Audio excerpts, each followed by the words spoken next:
É com muita alegria que eu falo um pouco aqui da minha história, do meu propósito, que estão totalmente alinhados aos meus projetos, à minha atuação como mãe, o meu papel como esposa, como trabalhadora, como acadêmica e como falar um pouco como o capitalismo consciente faz parte dessa história nesse tempo que eu pude estudar, me aprofundar um pouco nos pilares que tão necessitam os negócios, a sociedade, que trazem de forma muito harmônica valores, princípios e práticas totalmente alinhadas a um futuro que possa contribuir com a sociedade, com a humanidade, com o ambiente de trabalho, com as pessoas.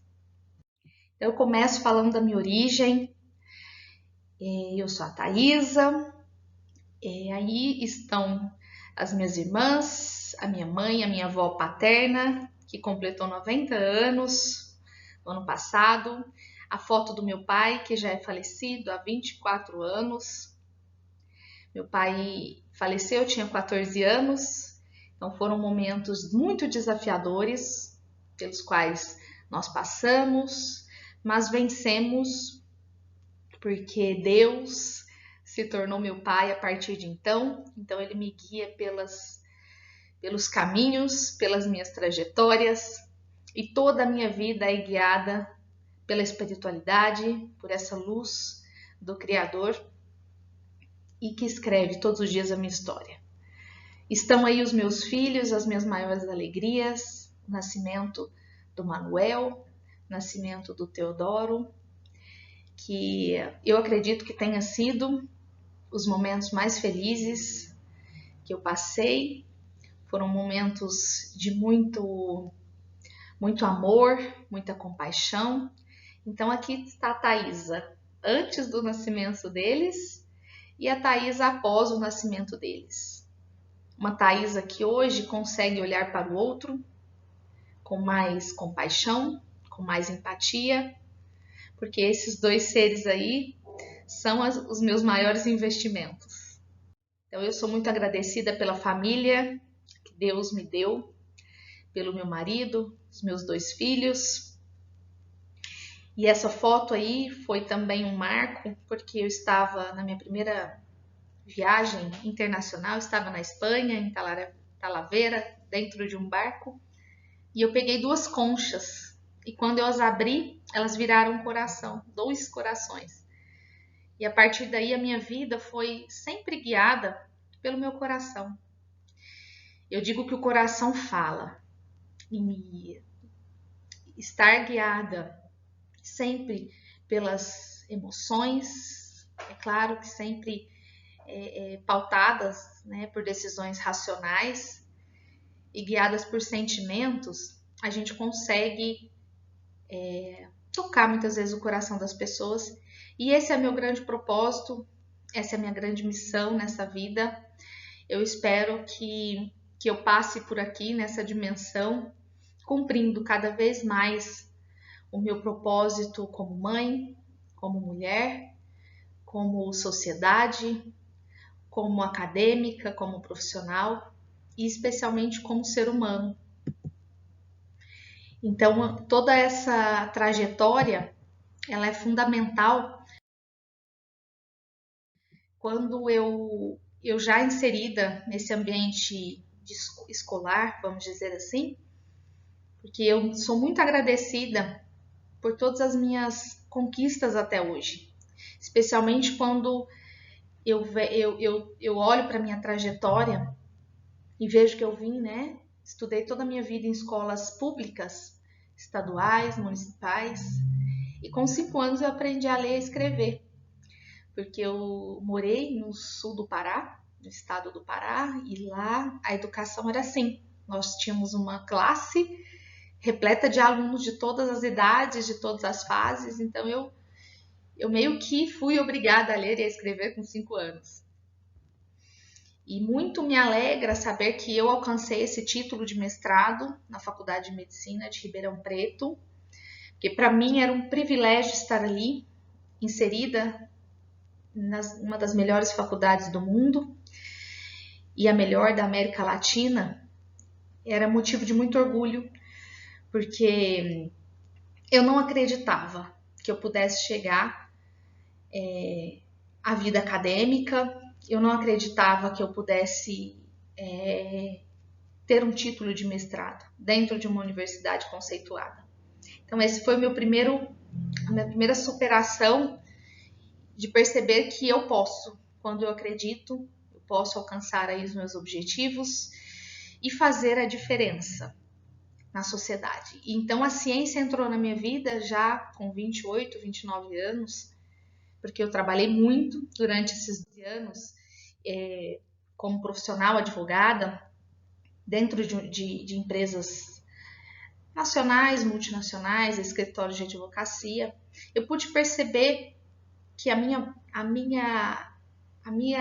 formação, tanto pessoal quanto acadêmica, ela estava muito voltada para os meus valores. E quando você vai para um ambiente de trabalho, os desafios aparecem. E eu comecei aí durante 12 anos da minha vida profissional, eu comecei a perceber que um dos desafios era um crescente adoecimento mental dentro do ambiente de trabalho. E o ambiente de trabalho, quando tem propício, né, de condições adoecedoras, a gente começa a perceber que muitas vezes é a falta de consciência, a falta de conhecimento por parte das empresas, por parte da liderança, porque não chega um conhecimento, muitas vezes, de qualidade, um conhecimento científico que possa, de alguma forma, mudar aquele cenário. Então, as doenças físicas foram substituídas pelas doenças mentais. E eu, como advogada, muitas vezes me eram solicitados pareceres, análises de risco, dizendo, olha, por que tanto adoecimento mental? Como que a gente lidar com esse tipo de situação?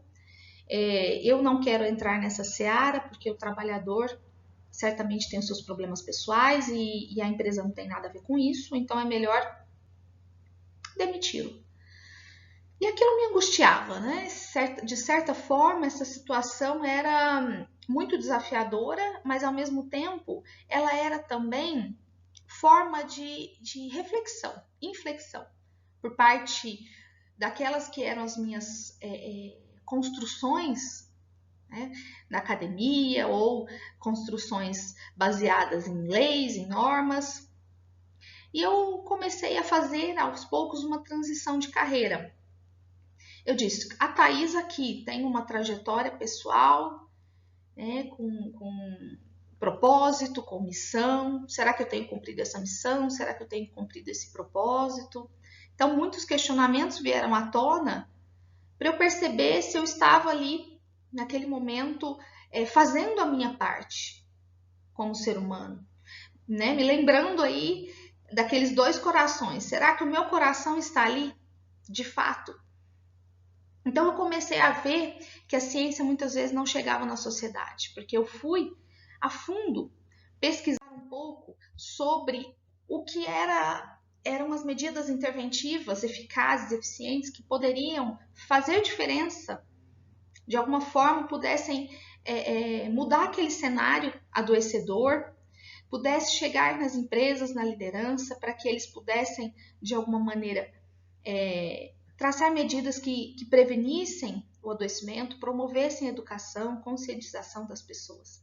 Então, os altos números de afastamento, os altos números de aposentadorias por invalidez, os altos números de suicídio, para mim era algo impactante. E a Thaisa poderia fazer algo? Então, muitas vezes eu me questionava, será que eu posso fazer algo? Será que eu posso contribuir com o meu conhecimento, com a minha espiritualidade, com a minha força de ser muitas vezes angustiada e aflita, de não aceitar essa realidade? Será que eu posso fazer algo? Será que eu posso agir? Será que eu posso fomentar práticas? E daí foi quando, no meu quinto ciclo de 7 anos, para mim A cada 7 anos nós nos renovamos, nós crescemos em todos os aspectos da vida. E este dia eu estava na Serra da Canastra, no Caminho do Céu, não sei se vocês conhecem, mas é um lugar mágico, maravilhoso. E ali eu me entreguei. Eu fiz uma entrega, né, e eu disse: meu Deus, eu quero ser instrumento. Eu quero ser instrumento teu. Me ajude a superar as barreiras, me ajude a ter força de alcançar o meu propósito. Eu quero fazer o bem, eu quero contribuir, eu preciso deixar o meu legado e cumprir o meu sonho. E ali o meu coração falava mais do que qualquer outra coisa, porque eu fiz muitas renúncias. Muitas pessoas me julgaram, porque eu deixei uma carreira sólida da advocacia, eu deixei uma multinacional para seguir o meu coração. Durante um ano eu rezei. Durante um ano eu fui me decidindo todos os dias num processo de propósito evolutivo. Eu acredito que o propósito começou ali. Então eu estou muito feliz de poder compartilhar com vocês, abrir o meu coração, porque propósito é coração. Se a gente não puder alcançar o coração das pessoas neste cenário, muitas vezes adoecedor, e que aí está o meu principal objetivo. Por meio de um projeto de lei, que é medida de intervenção da minha pesquisa de doutorado, eu quero trazer para as empresas, quero trazer para as lideranças a humanização do trabalho. Medidas humanizantes, ações e práticas capazes de minimizar o adoecimento mental, capazes de analisar e gerir os riscos psicossociais que levam aos transtornos mentais. Este é o meu grande propósito. Então, poder estar dentro das empresas, educando, conscientizando, promovendo medidas, fomentando meios de intervenção que possam contribuir e minimizar todo o sofrimento psíquico muitas vezes presentes nas empresas, é o meu maior sonho.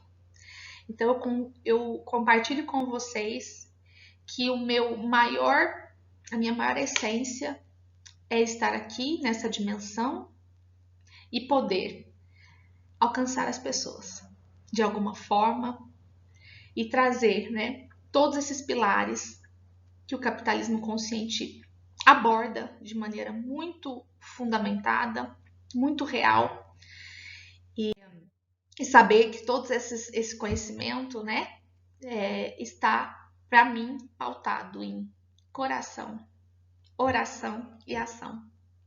Eu falo isso porque a oração faz parte da minha vida diariamente. E a cura do coração, ela vem por meio da oração, que transcende em uma ação. Então eu agradeço muito ao capitalismo consciente, a esse novo movimento que eu aderi desde o dia que eu fiz a minha inscrição, e a minha conversa com o Thomas foi disruptiva. Esse livro Empresas que Curam foi fundamental para que eu pudesse ter esse olhar, que eu pudesse ter força de lutar, continuar lutando, porque é uma cultura ainda resistente, é uma cultura inconsciente. Então que eu possa ser instrumento de Deus acima de tudo e que eu possa levar o capitalismo consciente neste propósito evolutivo. Muito obrigada. Uma gratidão eterna a esta oportunidade, a Deus, ao Thomas e a todos vocês que compartilham comigo toda segunda-feira experiências e conhecimentos maravilhosos. Muito obrigada.